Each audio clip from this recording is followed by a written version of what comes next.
இதில் வந்து ஆப்பம் மாவு தான் ஊற வைக்க போகிறோம். அதுக்கு அந்த ரேஷியோ தான் பார்க்க போகிறீங்க. இட்லி அரிசி என்ன புழுங்கல் அரிசி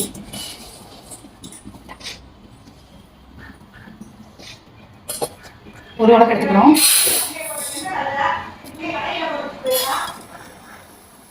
சேம் அதே ஒரு வழக்கு வந்து பச்சரிசி. வந்து இதுக்கு ஒன்று எடுத்துக்கணும். எந்த கப்புனாலும் இந்த டம்ளர் எடுத்தீங்கனாலும் ஒன்று தான், இதை எடுத்தாலும் ஒன்று தான். ஒன்றுக்கு ஒன்று தான். ஒரு அளவுக்கு வந்து ஒரு வழக்குக்கு வந்து புழுங்கல் அரிசி, ஒரு வழக்கு வந்து பச்சரிசி எடுத்துக்கிறோம். இதில்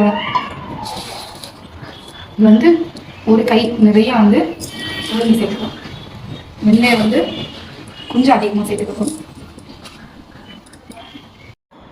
இதை வந்து 5 hours வந்து நல்லா ஊற வச்சு எடுத்துக்க போகிறோம். அதுக்கப்புறம் நல்லா அரைச்சி எடுத்துகிட்டு நல்லா வலுவலுன்னு அரைச்சி எடுத்துடுறோம். அது கூட வந்து சோடா உப்பும் சேர்த்து கரைச்சி வச்சிடணும்.